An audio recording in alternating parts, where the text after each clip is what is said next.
Good morning, everyone, and welcome to today's webinar on free and cheap continuing education opportunities for library workers in Wyoming. I'm Jamie Marcus at the State Library, and joining me this morning is Susan Mark. And we're going to spend the next 30 minutes or so talking about some free and cheap ways that you can learn more about library education and get some more skills that you might need in your library. To jump right in, I'm going to go ahead and hand things off to Susan. Good morning, and I'm just going to talk briefly about some of the physical resources we have at the State Library. We have a professional library science collection that we maintain here. We do actively update it, and it's for your use. You can get the materials by interlibrary loan. We focus on really practical aspects of librarianship, so it's a lot of very what's the word I'm looking for, Jamie? It's a lot of very straightforward, this is how you plan a building project. Yeah. This is how you run a school library media center.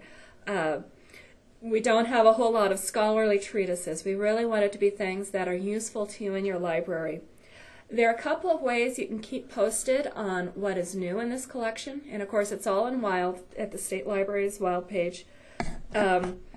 We have a page where we post. It's under our Library Development Office, the new library science publications. So we do have that.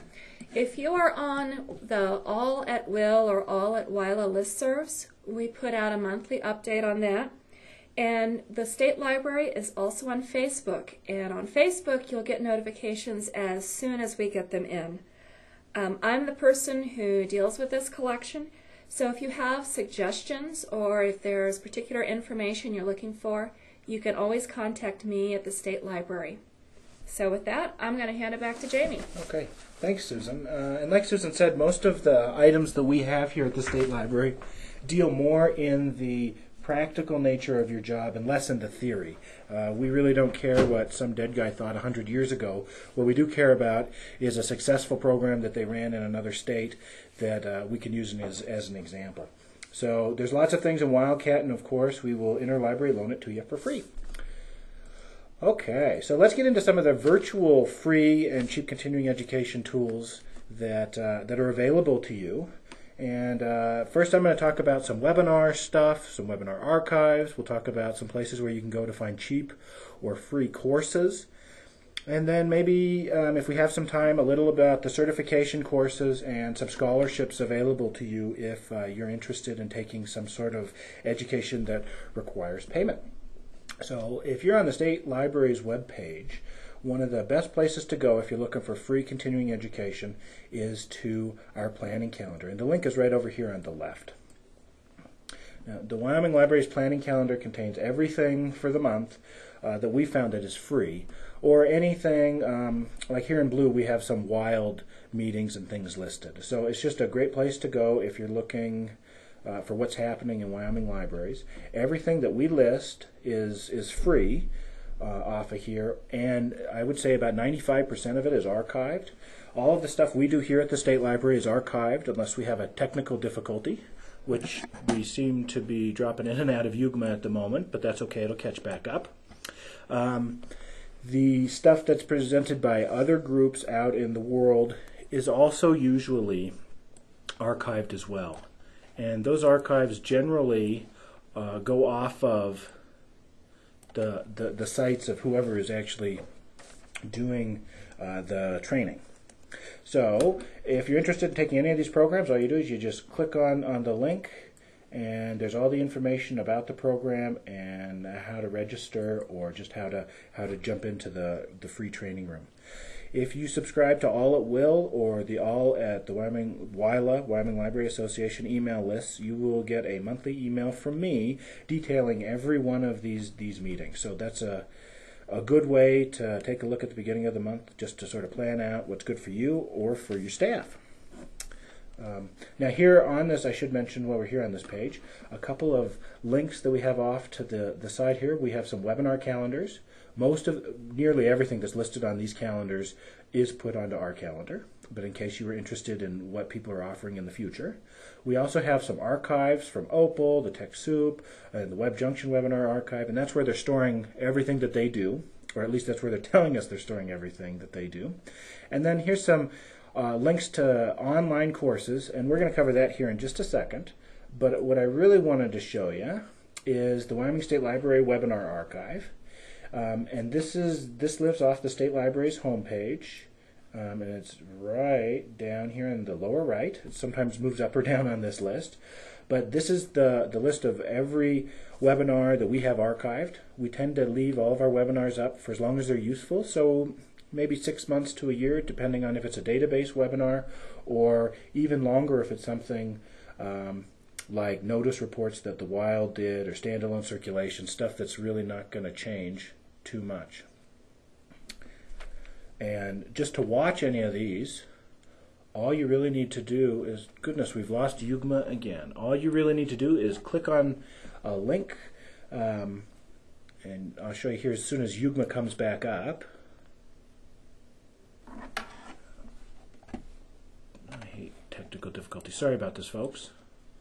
But all you have to do if you're interested in watching something like the notice reports or anything else is just click the link, and bam, it'll pop up with the video, and the video will start playing pretty much immediately. Now, it doesn't actually show over UGMA that well, but you can download that, save it to your desktop, watch it whenever you want to do that, or come back to it as needed.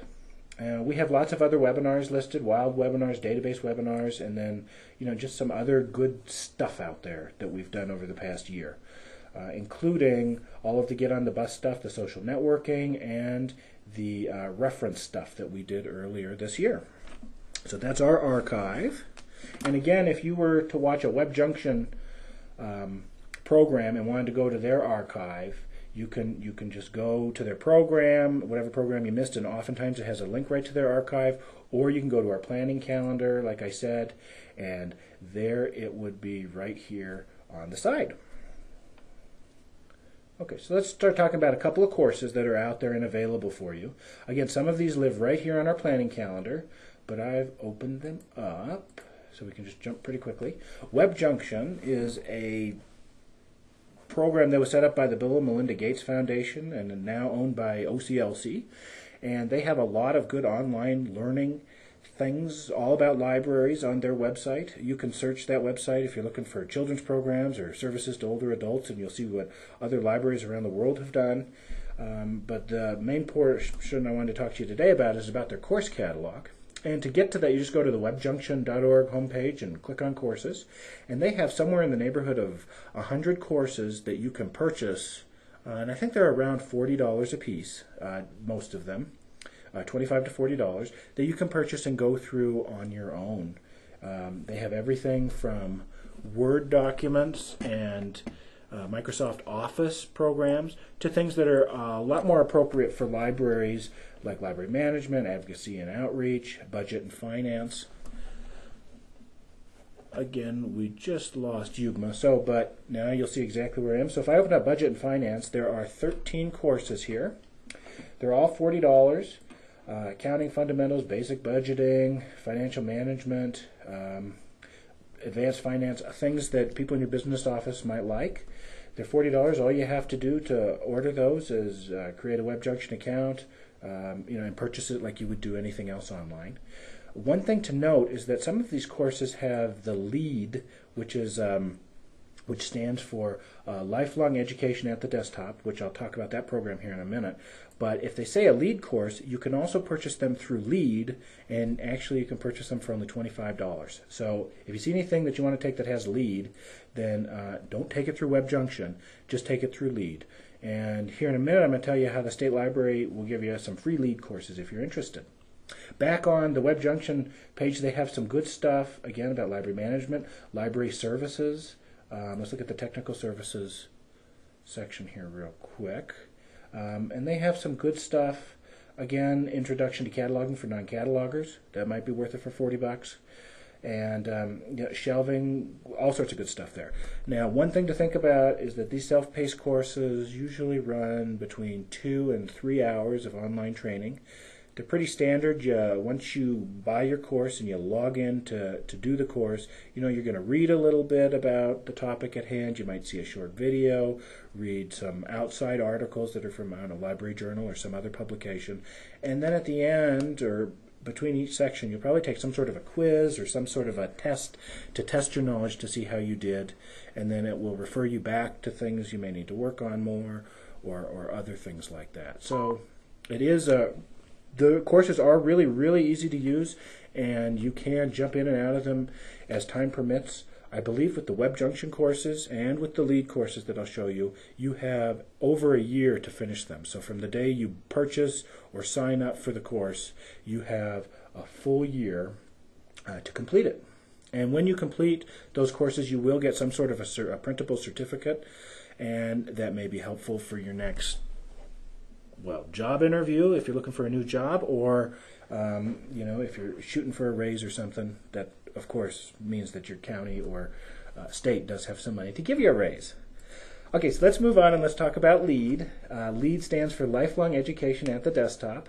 Again, most of the LEAD courses are in Web Junction, but if you purchase them here from LEAD directly, you save about $15 a piece. What I like about LEAD is that they have gotten, I don't know if world-renowned is the right word, but they've gotten subject matter experts to create all of their courses.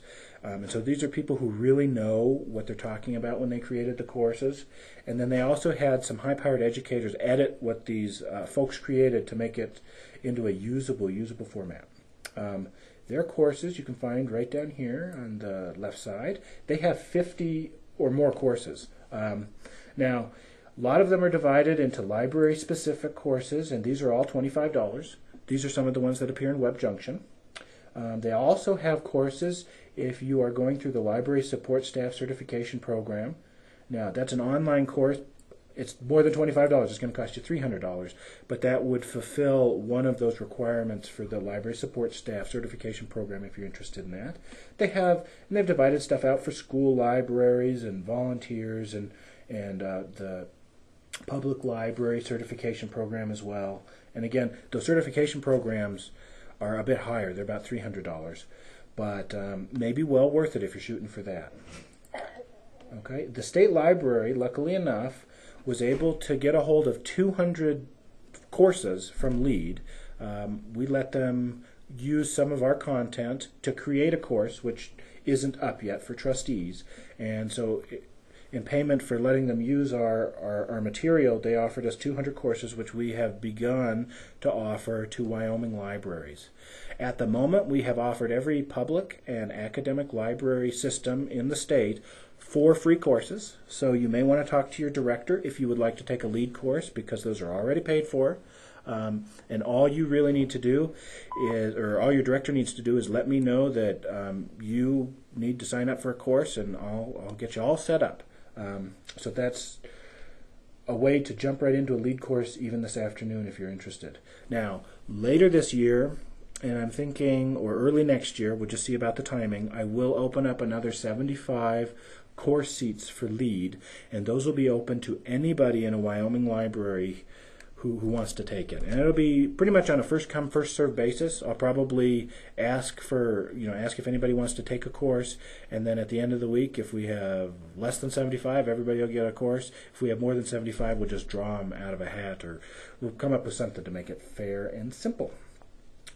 So do take a look at these LEAD courses. They have a lot of good stuff, a lot of stuff for trustees, change management, improving coworker relations, grant writing, office stuff again, online research strategies, reaching reluctant readers, reaching teenagers, RFID if you're interested in that, strategic planning, the 5-minute introduction is good. A lot of good supervision stuff, technical services, trends in children's literature. Now, all of these courses are updated on a fairly regular basis. From what I understand from LEAD, they're all looked at least once a year to make sure that the material hasn't gone stale and to update. They all last, again, whenever you click on something like understanding, let's do children's literature. When you open up the details, somewhere in here, it talks about the instructor and how this person is worthwhile to be given that program to you. It talks about the reviews that's been given. And if I can find it again. This one takes about 2.5 hours to complete. So that's just something to think about. Again, at the end of it, when you've completed the whole thing, you will get a certificate of some type that you can show to your manager, your supervisor, and maybe they'll give you a candy bar. Okay, the other programs I would like to talk to you about, and these are not as cheap as LEAD or Web Junction, are things from the American Library Association. They have a ton of webinars that they currently offer and that they've offered in the past on a variety of subjects that you can pay to either participate live or pay to watch the archive. They have they pretty much have every topic imaginable from all the different divisions of ALA. So if we go into something fun, like, let's go to children's programs again. They will have, look at all these programs. They probably have 40 programs that they've done. And now some of these are going to be free. Some of them are, this one was free. You can either register for it or you can find the archive. Let's go back. Others are going to be, or will have cost. And it'll talk about, here's the cost. So if you were a member, it was $140 for the whole series. I guess this is part of a series. And otherwise, you can just figure that all out. But the cost for that is a bit more than the LEAD courses, but there may be something there that you can use. But they do pretty much have everything under the sun here. So you can also search by ALA units if you're a member of one of those units, or again, just by topic there. So that's definitely something to look at. The ABLE courses were offered by the Idaho Commission for Libraries, and they're like the State Library of Idaho. It actually is exactly what they are. And it's not shown on UGMA here, but hopefully it'll pop up here in just a second. But the ABLE courses have a very distinct sequence. There are 12 courses. It starts out with a collection development sequence about writing a policy, collection assessment, material selection, and some weeding. Goes into technical services about cataloging, subject headings, Dewey classification, and then it ends here with the reference interview and some public service stuff. These are all free. You will get a certificate when you're all done. So it's really kind of neat. It gives the objective, and you can take it, and you can stop and start at any time again, just like every other course. But that's a good place to start if you have a new library assistant or you're just interested in reviewing what some other folks have done. The Idaho Commission for Libraries also did SABLE courses, and this is their supplemental basic library education. And here they have an early childhood services, services to school-aged, and young adult services type of courses. So again, they're free, they're easy to use, and they do contain a lot of good information. Great. Well, let's talk about a couple other places that you can get that you might want to go for continuing education. These may cost something, but in the end, you're going to get certified as either a library support staff person or as a certified public library administrator. So let's talk about the library support staff certification. We did a really long webinar on this maybe 4 or 5 months ago. If you check our archives, you will find that, and that gives a broad overview of the program and how to get involved. If you're interested in certification, at the moment it says support staff, but anybody can take it. What you do is you take a number of courses. I believe that there are 6, unless they've changed it, there are 6, and I don't even know what they call these now. I can't remember. 6 areas that you need to take courses in.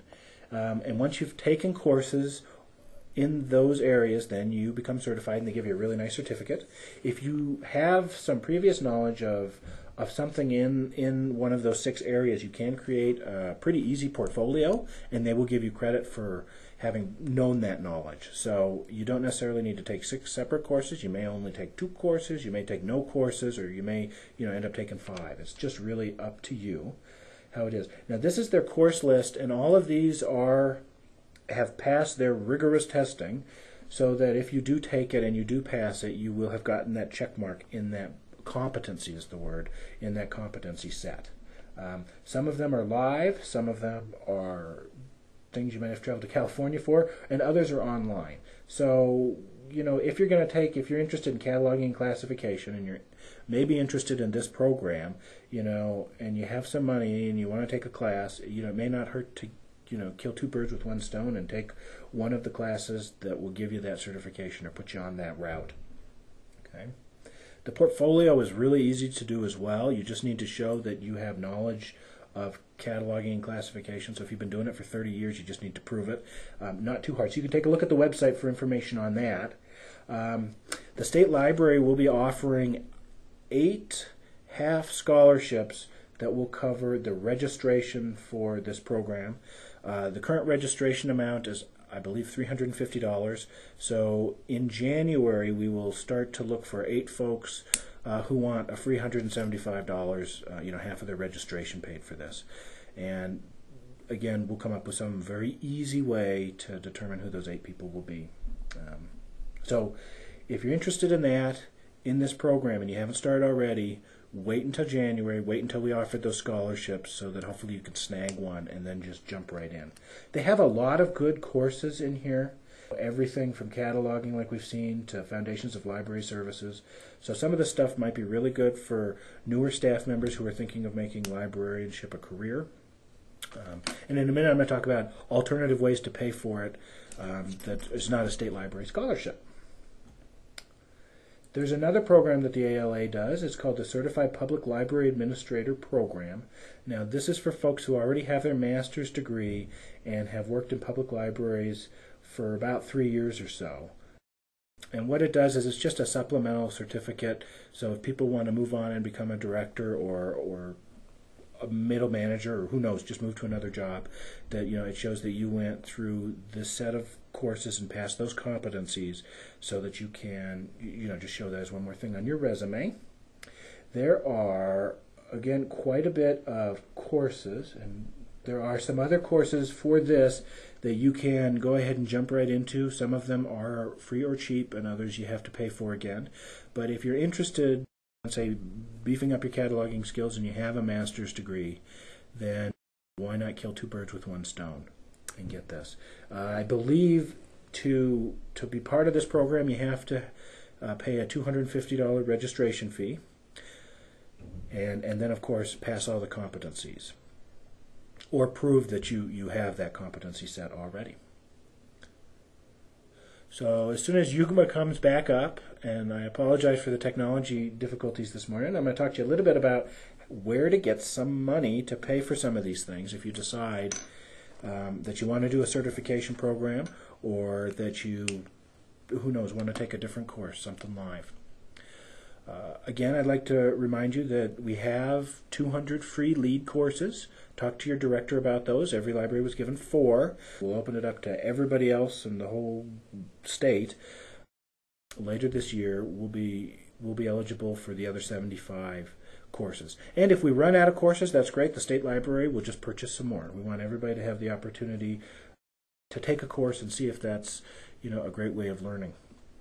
So that's a free way to get a course. If you're looking for money to get courses, the Carroll McMurray Library Endowment has money starting in January. Again, you may remember that this past year they did not give out any money because of the way the stock market was, and they didn't want to eat into the corpus of their endowment. But they will have somewhere in the neighborhood of $35,000 to give away next year for both library grants and for grants to individuals.